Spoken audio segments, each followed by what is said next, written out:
আমরা এই মুহূর্তে দাঁড়িয়ে রয়েছি পশ্চিম মেদিনীপুর জেলার চন্দ্রকোনা ২ নম্বর ব্লকের বসনছড়া গ্রাম পঞ্চায়েতের অন্তর্গত একটি স্থান।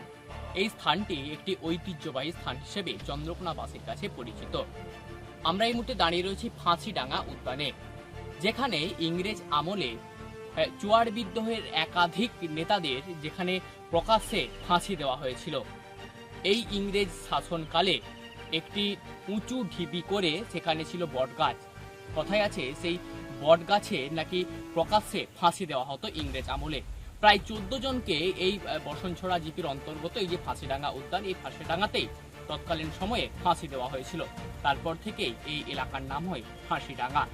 যদিও এই ফাঁসিডাঙ্গা 2021 সালে ঘটা করে উদ্বোধন করলেও বর্তমানে এই এলাকা সম্পূর্ণ কিন্তু খাঁ করছে। 2021 সালে বসনছড়া গ্রাম পঞ্চায়েতের উদ্যোগে কোটি টাকা ব্যয়ে এই যে ফাঁসিডাঙ্গা উদ্যান, এই ফাঁসিডাঙ্গা উদ্যান ঘটা করে উদ্বোধন করার পরেও কয়েক মাস যাবার পরেই কিন্তু বেহাল অবস্থা।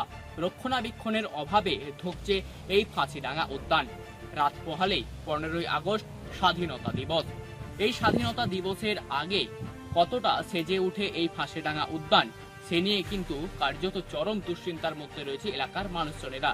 এলাকার মানুষজনেরা যেমনটা জানাচ্ছে, বছরের পর বছর এভাবেই বন্ধ অবস্থায় পড়ে রয়েছে ফাঁসিডাঙ্গা উদ্যান।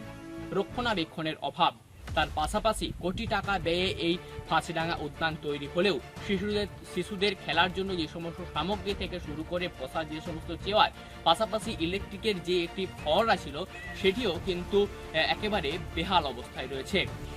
যদিও ইতিমধ্যে চন্দ্রকোনা বিধানসভার বিধায়ক সুকান্ত দোলই যেমনটা জানিয়েছেন যে 15ই আগস্টের আগে সাময়িকভাবে কাজ এবং এই যে আগাছাই হয়ে রয়েছে, এই আগাছা পরিষ্কার করা হবে। তারপরে যৎকিঞ্চিত সম্ভব এই পরিষ্কার করে 15ই আগস্টের দিন জাতীয় পতাকা উত্তোলন করা হবে এই ফাঁসিডাঙ্গা উদ্যানে। যদিও এই ফাঁসিডাঙ্গা উদ্যান বছরের পর বছর এভাবেই বেহাল অবস্থায় পড়ে থাকার কারণে রীতিমতো এলাকা কিন্তু খাঁ করছে। এখন দেখার ঐতিহ্যবাহী এই ফাঁসিডাঙ্গা আবারও কি পুনরায় যে আগের রূপ, সে আগের রূপে ফিরে আসে কিনা।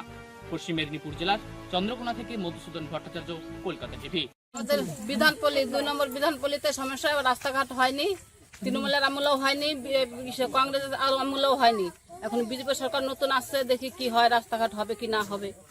এখন কি চাইছেন আপনি? আমরা রাস্তা ব্রিজ দাবি করছি। কি সমস্যা আপনাদের? আমরা হেঁটে যেতে পারছি না, রাস্তাঘাট নেই, রাস্তা নাই, ব্রিজ নাই, ভেঙে পড়ে যায় ব্রিজ, বাচ্চারা স্কুলে যেতে পারে না। এখন কি চাইছেন? এখন চাই ব্রিজ করতে চাই, রাস্তা করতে চাই।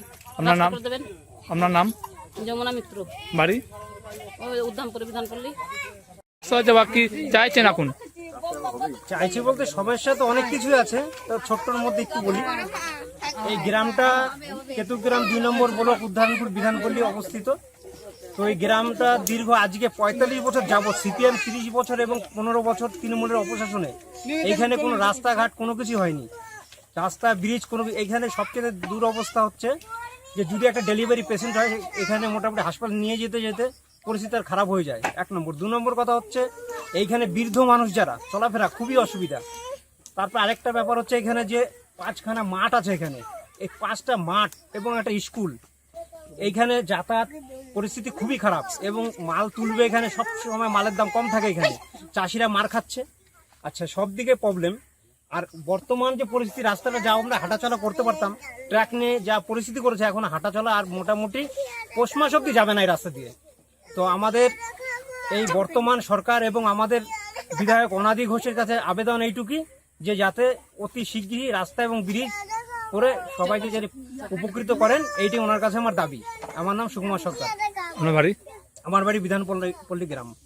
মানুষের দীর্ঘদিন সমস্যা কি ভোগান্তি, রাস্তা থেকে শুরু করে ব্রিজে দাবি করছে, কি বলেন এই বিষয় নিয়ে? কেতুগ্রাম বিধানসভার সীতাহাটি গ্রাম পঞ্চায়েতের বেনিপাড়া গ্রামের এই বিধানপল্লীতে দীর্ঘদিন বিগত 34 বছর ধরে বিধানপল্লীর যে রাস্তাটা এবং ব্রিজের জন্য আবেদন করা হয়েছে, তাতে কিছু হয়নি। বিগত তৃণমূলের আমলে 15 বছরও বারবার করে বলা সত্ত্বেও এই রাস্তাটা ব্রিজটা হয়নি। কিন্তু আমরা চাইছি আমাদের বর্তমান সরকার এবং আমাদের এমএলএ এবং ঊর্ধ্বতন কর্তৃপক্ষের কাছে এটা দৃষ্টি আকর্ষণ করার চেষ্টা করছি, যেন অতি সত্বর আমাদের এই কাজটা যদি কমপ্লিট করা হয়, এই এলাকার যে সমস্ত মানুষরা রয়েছে তারা ভীষণভাবে উপকৃত হয়। কি সমস্যা মানুষের ভোগান্তি এটা স্বীকার করছেন? হ্যাঁ, অবশ্যই ভীষণ ভোগান্তি। এখানে স্কুল রয়েছে, স্কুলে যাতায়াতের সমস্যা, মানুষ যারা যায় এখানে 1 হাঁটুর উপরে কাদা, যাতায়াতের ভীষণ অসুবিধা, পারাপারের ভীষণ অসুবিধা, এখানে কৃষিজ ফসল যেগুলো সেগুলো বিক্রয় করার দিক থেকে সমস্যা, বিভিন্ন বিষয়ে সমস্যা রয়েছে। এখানে ব্রিজ এবং রাস্তাটা হলে এখানকার মানুষ ভীষণভাবে উপকৃত হয়। এই বিষয়ে কাউ জানানো হয়েছে?